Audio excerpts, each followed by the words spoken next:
راديو إيرنا ناصا دمص إرتراويان زينب زرزر ناب تግራይ ዝተላእከ ረድኤት ካብ መኻዚኖታት ተሰሪቑ ኣብ ዕዳጋታት ይሽየጥ ኣሎ ክትብል ኣሜሪካ ወቒሳ ዳይሬክተር ናይቲ መንግስቲ ኣሜሪካ ዝውነን ትካል ረድኤት USAID ሳማንታ ፓወር ብዛዕባ እዚ ኣመልኪታ ብዛሃበቶ መግለጺ ከቢድ ውሳኔ እኳ እንተኾነ ናብ ትግራይ ረድኤት ምልኣኽ ንግዚኡ ደው ኢሉ ከም ዘሎ ፍሊጣ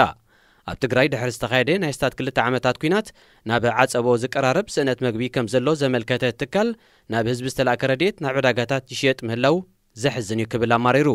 እቲ ኩነታት ምጽራይ ክሳብ ዝግበረሉ ኣሜሪካ ናብ ትግራይ ትልእኮ ናይ መግቢ ረድኤት ንግዚኡ ደው ኢሉ ከም ዘሎ መግለጺ ናይታ ዳይሬክተር ኣስሚሩሉ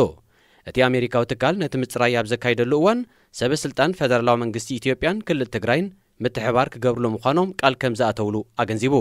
ኣብ ትግራይ ንረድኤት ካብ ዝተላእከ ኣስታት 100,000 ኩንታል ዝግመት ኣካል ካብ መኻዚኖታት ተሰሪቑ ኣብ ዕዳጋታት ይሽየጥ ከም ዘሎ ክግለጽ ጸኒሑ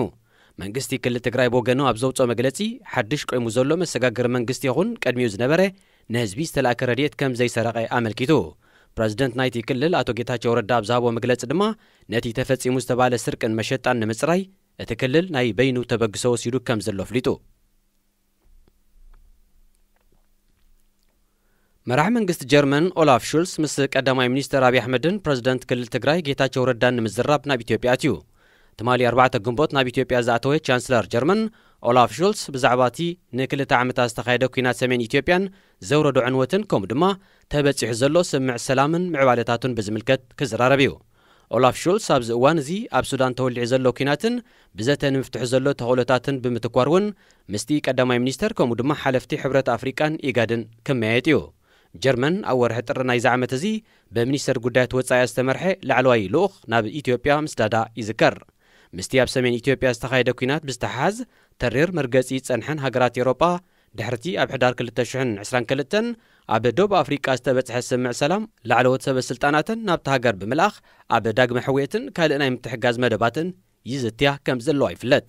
ድሕርቲ ስምዕ ናብ ኢትዮጵያ ዑደት ካብ ዘካየዱ መራሕትን ሰበስልጣናትን ሃገራት ምዕራብ መራሕቲ ኢጣልያን ጀርመንን ሚኒስትራት ጉዳያት ወጻኢ ፈረንሳ ጀርመን ኣሜሪካ ፊንላንድን ካልኦትን ይርከብዎም ኣብ ሶማል ድሕሪ 50 ዓመታት መጀመርያ እዋኑ ቆፀራ ህዝቢ ይካየድ ከም ዘሎ ተሓቢሩ ሓላፊ ቆፀራ ህዝቢ ዶክተር ዓብዲ ዓሊ ዒጌ ንድምፂ ኣሜሪካ ብዛሃቦ መግለጺ እቲ መደብ ኣብ መላእ ሶማል ዝነብር ህዝቢ ንምቁፃር ምዃኑ ጠቒሱ እቲ 2 ዓመታት ክወስድ ምዃኑ ተሓቢሩ ዘሎ ቆፀራ ህዝቢ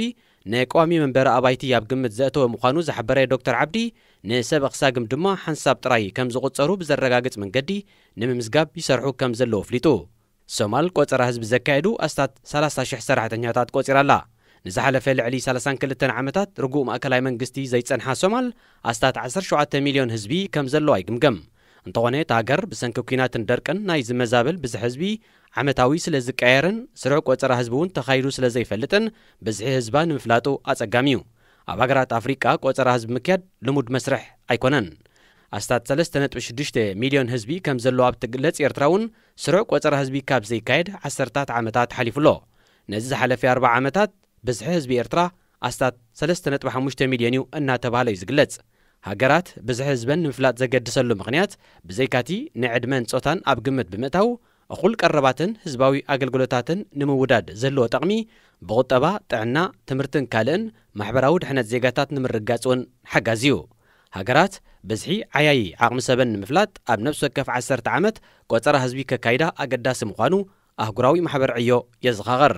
ሃገራት ምዕራብ ብዘተኣታተወኦ ስሩዕ ቁፅሪ ማሕበራዊ ድሕነት ወይ ሶሻል ሴኩሪቲ ናምበር ጠቕላላ ብዝሒ ህዝበን ይኹን ብዝሒ ኣብ ዕዮ ዘለውን ሸቕለት ኣልቦ ዝኾኑ ዜጋታትን ንምፍላጥ ኣይጽገማን እየን راديو إيرنا ناصا دمص إرتراويان